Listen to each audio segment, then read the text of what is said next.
Assalamualaikum warahmatullahi wabarakatuh. Di sini kami yang beranggotakan saya, Dimas Ayu Pratama dengan NIM 2019-386, dan anggota selanjutnya yaitu Gigi Danu Halyusa dengan NIM 2019-387, dan Ofrizal Ivananda dengan NIM 2019-427, yang akan mempresentasikan hasil diskusi kami dengan judul yaitu Penegakan Hukum dalam Perkara Tindak Pidana Korupsi Gratifikasi dan Suap Menyuap. Sebelum kami memasuki pembahasan inti, saya yang dalam hal ini mewakili rekan saya, Gigi dan juga Rizal, mengucapkan selamat dan sukses atas kepada Bapak dosen kami, Bapak Rio Saputra, yang telah mendapatkan gelar doktor hukum. Semoga dengan didapatkannya gelar doktor hukum tersebut, bisa semakin membawa dampak yang lebih baik lagi dalam perkembangan hukum di Indonesia, khususnya. Yaitu yang satunya yaitu penegakan hukum dalam perkara tindak pidana korupsi dan gratifikasi dan suap menyuap. Tindak pidana korupsi suap menyuap merupakan tindak pidana yang beririsan dengan gratifikasi. Keduanya merupakan tindakan yang dianggap sebagai perbuatan yang dilarang oleh hukum. Keduanya terikat penerimaan terhadap sesuatu dari orang lain. Hanya saja yang membedakan adalah keduanya yaitu antara pemberi dan penerima perlu dibuktikan juga bahwa pemberian tersebut berpengaruh dan mendorong terhadap pejabat publik untuk melakukan sesuatu atau untuk tidak melakukan sesuatu yang bertentangan dengan kewajiban berdasarkan kewenangan yang dimilikinya.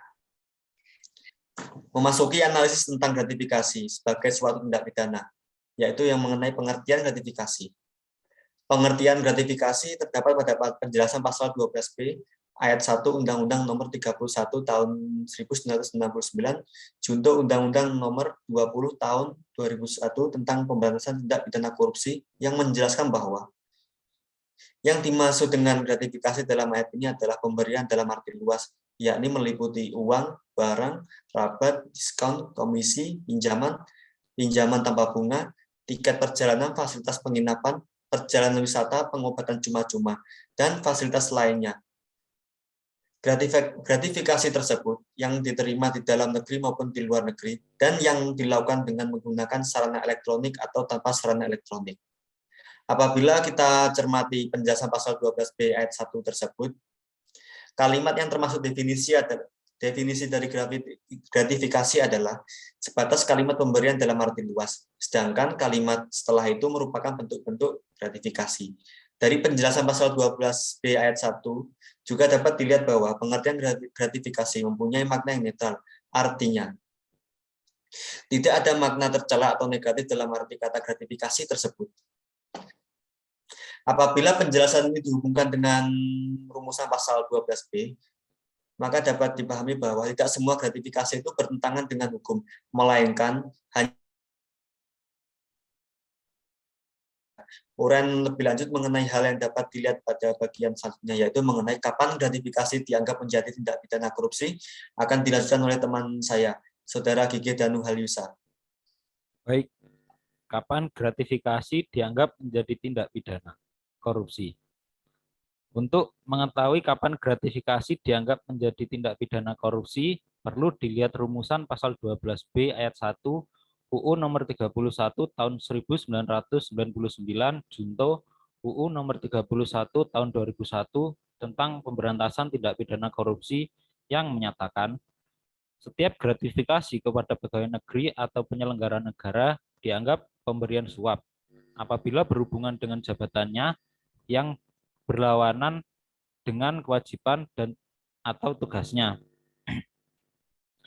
Jika dilihat rumusan di atas, maka dapat ditarik kesimpulan bahwa suatu gratifikasi atau pemberian hadiah berubah menjadi suatu perubahan tindak pidana korupsi, khususnya pada seseorang penyelenggara negara atau pegawai negeri adalah pada saat penyelenggara negara melakukan tindakan menerima suatu gratifikasi atau pemberian hadiah dari pihak manapun sepanjang pemberian tersebut diberikan berhubungan dengan jabatan ataupun pekerjaannya.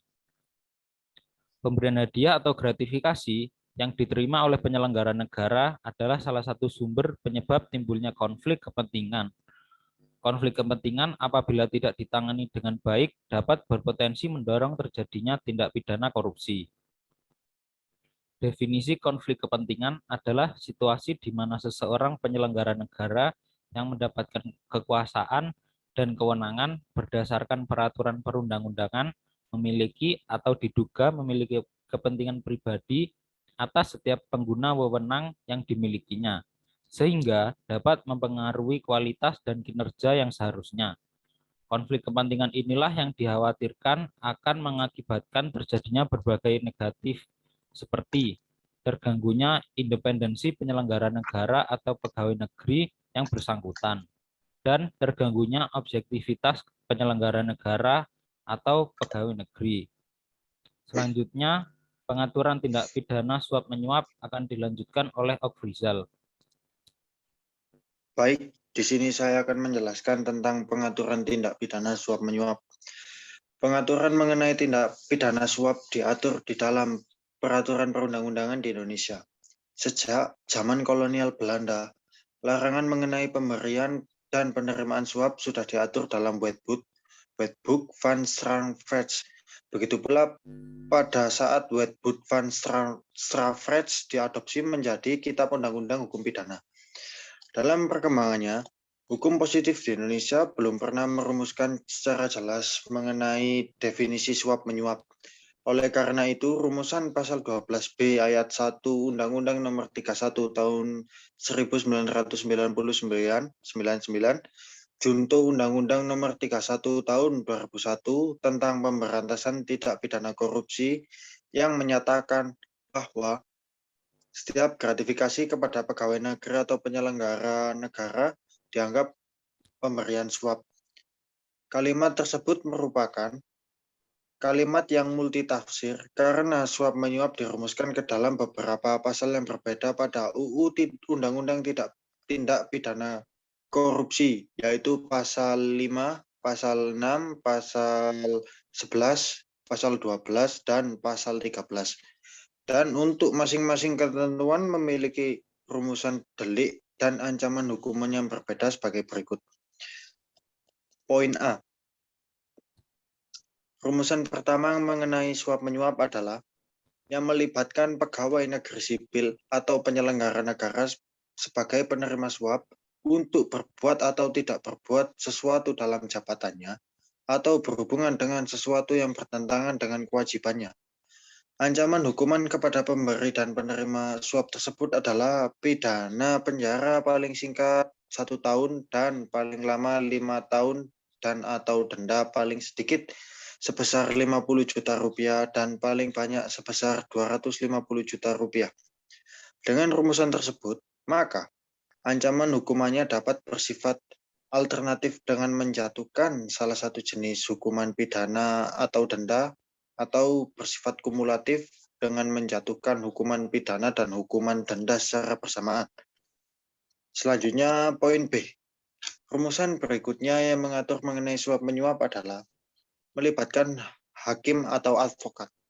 Ancaman hukuman kepada pemberi dan penerima suap tersebut adalah pidana paling singkat 3 tahun dan paling lama 15 tahun dan denda paling sedikit 150 juta rupiah dan paling banyak sebesar 750 juta rupiah. Dengan rumusan sebagaimana dimaksud, maka ancaman hukuman yang dapat dijatuhkan itu bersifat kumulatif, menjatuhkan hukuman pidana dan hukuman denda secara bersamaan. Selanjutnya, poin C.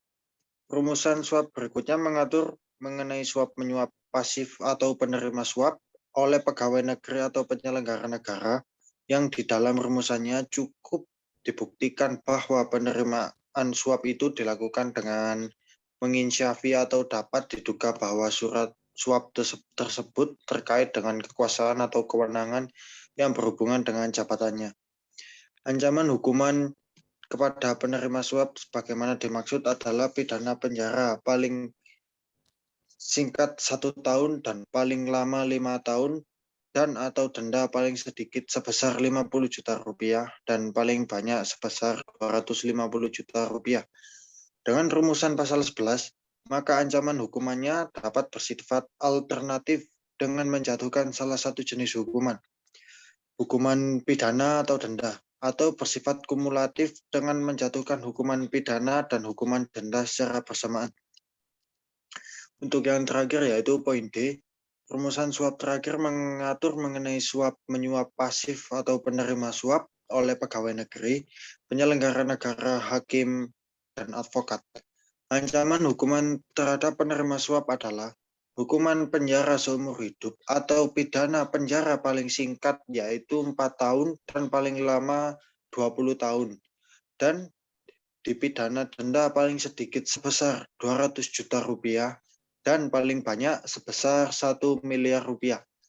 Dengan rumusan tersebut, maka ancaman hukumannya dapat bersifat alternatif dengan menjatuhkan salah satu jenis hukuman pidana atau denda, atau bersifat kumulatif dengan menjatuhkan hukuman pidana dan hukuman denda secara bersamaan.